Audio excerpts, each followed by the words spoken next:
Hello friends, Divya's ബ്ലോഗിലേക്ക് എല്ലാവർക്കും സ്വാഗതം. നമ്മളിന്ന് അപ്പത്തിൻ്റെ കൂടെയുള്ള ഒരു തിക്ക് ഗ്രേവി ആയിട്ടുള്ള ഒരു മുട്ടക്കറിയാണ് നമ്മൾ വെക്കാൻ പോകുന്നത്. അപ്പം നമുക്ക് അത് വെക്കുന്നതിലേക്ക് പോവാം.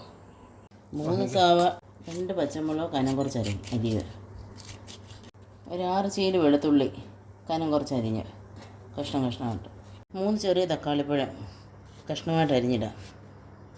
നല്ല പഴുത്ത തക്കാളിപ്പഴമാണേ. പാൻ ചൂടായിട്ടുണ്ട്, വെളിച്ചെണ്ണ ഒഴിക്കാം. വെളിച്ചെണ്ണ ചൂടായി നമുക്ക് അല്പം കറുവപ്പട്ട ചേർക്കാം. അല്പം പെരിഞ്ചീരകം നമുക്ക് അതിലോട്ടിടാം. ഒന്ന് മൂപ്പിക്കുക. മൂത്ത് അതിലേക്ക് സവാള ഇടാം. ഇവിടെ സവാളയൊന്ന് വഴണ്ടി കിട്ടാൻ നമുക്ക് പരുവത്തിനുള്ള ഉപ്പ് അങ്ങ് ചേർക്കാം.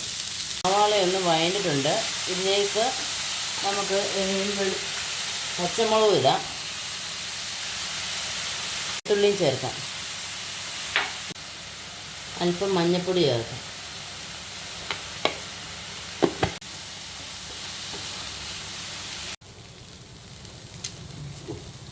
ഇനി നമുക്കിതിലേക്ക് തക്കാളിക്ക് ഇടാം. ഉള്ളി വഴണ്ടിട്ടുണ്ട് നല്ലപോലെ. തക്കാളിക്ക് നല്ലപോലെ ഇതിനകത്ത് ഉടഞ്ഞ് ചേരണം, അതുപോലെ വഴലണം. നമ്മുടെ തക്കാളി നല്ലപോലെ ഉടഞ്ഞിട്ടുണ്ട്. അല്പം കുരുമുളക് പൊടി ചേർക്കാം. ഒരു 1/2 സ്പൂൺ മല്ലിപ്പൊടി ചേർക്കാം.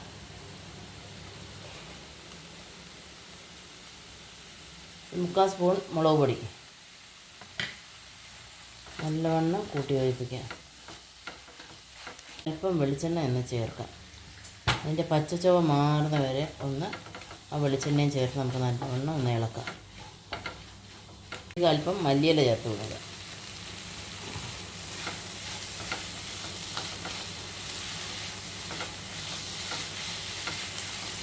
അപ്പോൾ നമ്മുടെ മസാലയും മല്ലിയിലയും എല്ലാം കൂടി ചേർന്നൊന്ന് മിക്സ് ആയിട്ടുണ്ട്. നമുക്കിനി ഫ്ലെയിം ഒന്ന് ഓഫ് ചെയ്യാം.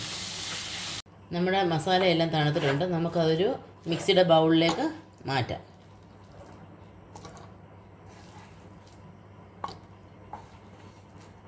നമുക്കിതൊന്ന് നല്ലവണ്ണം അരച്ചെടുക്കാം. നമ്മുടെ കടായി ചൂടായിട്ടുണ്ട്, എണ്ണ ചേർക്കാം.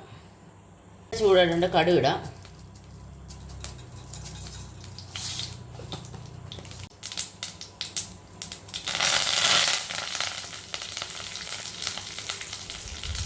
അരച്ചത് നമുക്ക് താളിക്കാം.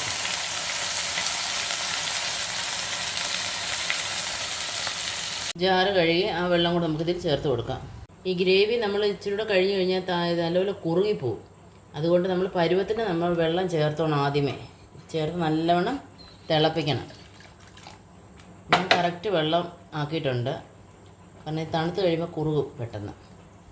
പരുവത്തിന് ഉപ്പും ചേർക്കണം. ഒന്ന് തിളച്ചതിന് ശേഷം നമുക്ക് ഉപ്പ് നോക്കിയിട്ട് ഉപ്പ് വേണമെങ്കിൽ നമുക്ക് ചേർക്കാം. നമ്മുടെ ഗ്രേവി തിളച്ചിട്ടുണ്ട്.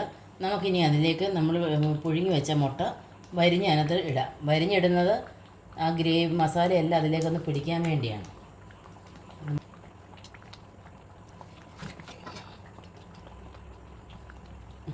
നമ്മുടെ അടിപൊളി മുട്ടക്കറി റെഡി ആയിട്ടുണ്ട്. തിക്ക് ഗ്രേവിയിലുള്ള മുട്ടക്കറി റെഡി ആയിട്ടുണ്ട്. അപ്പോൾ വീഡിയോ എല്ലാവർക്കും ഇഷ്ടപ്പെട്ടെങ്കിൽ ലൈക്ക് ചെയ്യുക, ഷെയർ ചെയ്യുക. അപ്പോൾ മറ്റൊരു വീഡിയോയുമായിട്ട് വരുന്നവരേക്കും നന്ദി, നമസ്കാരം.